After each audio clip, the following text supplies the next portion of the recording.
Some stories are not just told. They are whispered by the ocean itself. They are carried on the wind across the cold, dark waters of the North Atlantic.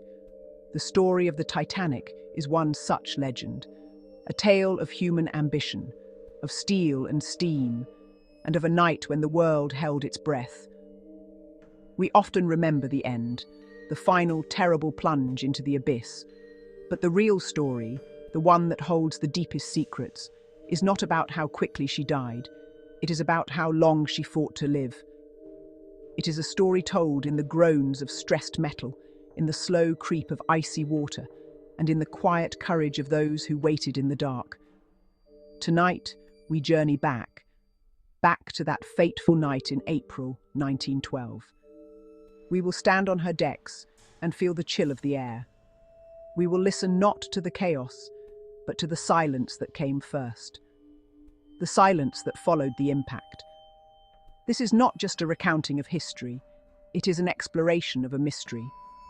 How could a ship so grievously wounded, a vessel struck by a force of nature, endure for nearly 3 hours? The answer lies buried deep within her structure, in the minds of her creators, and in the very fabric of the ocean she was built to conquer. It is a testament to both her strength and her ultimate tragic flaw. We seek to understand the moments between the collision and the final descent. These were hours filled with disbelief, with quiet heroism, and with a slow, dawning horror.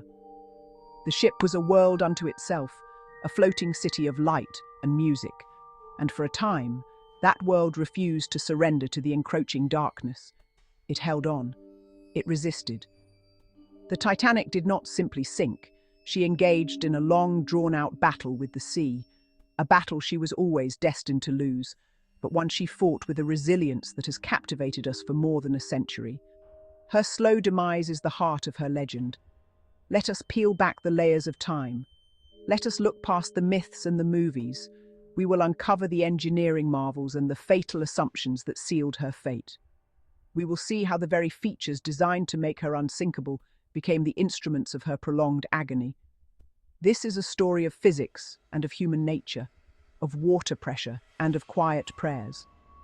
It is the story of why the great ship, the RMS Titanic, took so long to say her final goodbye to the world of the living, becoming a permanent resident of the silent, deep world below. If you found this journey into Titanic's secrets compelling, be sure to subscribe to our channel for more in-depth explorations of history's greatest mysteries. Your support helps us bring these stories to life. The night of April 14th was a night of profound stillness. The Atlantic Ocean, often a raging beast, was as smooth as a sheet of dark glass. The air was cold, biting, but the sky was a brilliant canopy of stars, unobscured by the light of the moon. On board the Titanic, the world was alive. Music drifted from the first-class lounge. Laughter echoed in the dining halls. The engines hummed a steady, powerful rhythm deep within the ship's belly. It was a picture of perfect order, a testament to the technological confidence of a new century. The ship was more than a vessel. It was a promise of safety and luxury. Then it came. A slight shudder, a grinding, scraping sound that ran along the starboard side of the hull. For many, it was barely noticeable. A dropped tray in the galley, perhaps, or the ship's engines reversing. Few could have imagined the truth, that an ancient mountain of ice, forged over thousands of years, had just grazed their steel fortress. The impact was not a thunderous crash, as many believe. It was a subtle, almost intimate wound. The iceberg did not tear a massive gash. Instead, it buckled plates and popped rivets below the waterline, opening a series of smaller wounds along a 300-foot stretch of the hull. The initial moments were not of panic, but of confusion. Passengers came out of their cabins, asking what had happened. Crew members, sent to investigate, reported back with disbelief. Water. Icy seawater was pouring into the forward compartments of the ship. Down in the boiler rooms, the reality was immediate and terrifying. Men who had been stoking the massive furnaces were suddenly knee-deep in freezing water. The sound was no longer a gentle hum, but the roar of the ocean invading their world. The great ship had been mortally wounded, yet on the upper decks, the band played on. The silence that followed the engines stopping was perhaps more unsettling than the collision itself.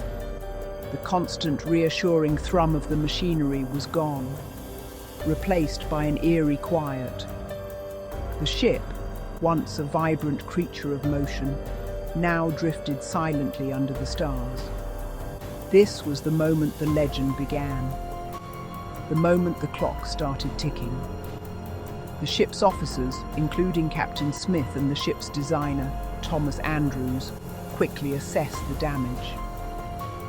The truth they uncovered in the ship's plans was a death sentence, but one that would be carried out slowly, over the course of 2 hours and 40 minutes. To understand why the Titanic survived as long as she did, we must look at her bones, her very structure. She was built in an age of supreme confidence, a product of the finest engineering of her time. The key to her supposed invincibility lay in her watertight compartments. The hull was divided into 16 of these sections. They were separated by bulkheads, which were steel walls designed to contain flooding. The theory was simple. If 2 or even 3 of these compartments were breached, the ship would remain afloat. The press had even declared her practically unsinkable, a claim that would haunt her forever. These compartments were a marvel of design. They were fitted with electrically controlled watertight doors that could be closed from the bridge with the flip of a switch. In the event of a collision, these doors would seal the damaged sections, isolating the flood and keeping the rest of the ship safe and dry. The Titanic's builders had imagined a head-on collision, or damage to 1 or 2 compartments. They had run the numbers. They had tested the theories. Under most conceivable scenarios, the Titanic was indeed a very safe ship. She was built with a double bottom and a hull of thick, riveted steel plates. However, there was a critical, fatal flaw in this design. A secret hidden in plain sight on the ship's blueprints. The watertight bulkheads did not extend all the way up to the main deck. They rose only as high as E deck, or in some places D deck. They were like ice cube trays. You can fill 1 or 2 sections with water and the tray stays level. But if you keep pouring water into one section, it will eventually spill over the top and into the next, and then the next, and the next. This cascading effect was something the designers had not adequately planned for. It was the ship's Achilles heel. The iceberg did not just puncture 1 or 2 compartments. It dealt a glancing blow that damaged 6 of them. 6 forward compartments began to take on water. The ship's bow began to dip. As the bow sank lower into the ocean, the water level inside the breached compartments rose steadily.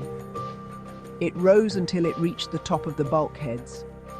Then, just as in the ice cube tray analogy, the seawater began to spill over into the next compartment, then the one after that. The very system designed to save the ship was now facilitating its slow, methodical destruction from the inside out.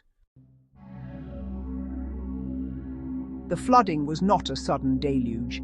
It was a relentless, creeping invasion. In the first 10 minutes after the collision, an estimated 14,000 tons of water poured into the ship. An unstoppable force. The pumps, powerful as they were, could only expel a fraction of that. They were fighting a losing battle from the very start. The weight of the water in the bow began to pull the ship's head down, and this created a terrible seesaw effect.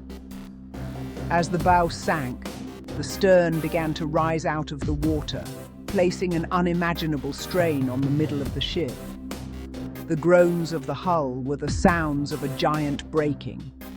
The watertight compartments, while ultimately flawed, performed their initial duty. They contained the immediate inrush of water, preventing the ship from capsizing or sinking in a matter of minutes.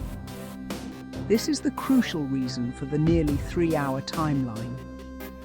The bulkheads acted as massive dams, holding back the Atlantic for a precious period of time. This gifted the people on board a window of time to try and comprehend the impossible, a window of time to launch lifeboats, a window of time that was tragically and fatally squandered in confusion and disbelief. As the ship's list to starboard became more pronounced and the bow sank deeper, the scenes on deck grew more desperate. The angle of the decks became a challenge. Walking became difficult. Furniture began to slide. The sounds changed.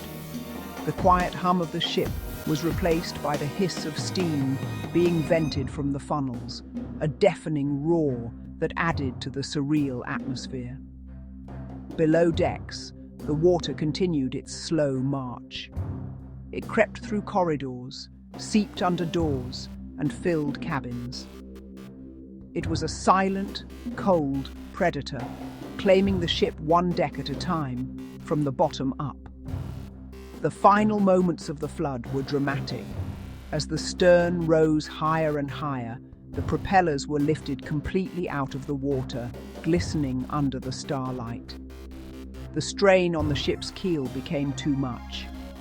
With a sound described by survivors as a series of explosions, or the tearing of metal, the Titanic broke in two between the third and fourth funnels. The forward section, now completely filled with water, plunged toward the ocean floor.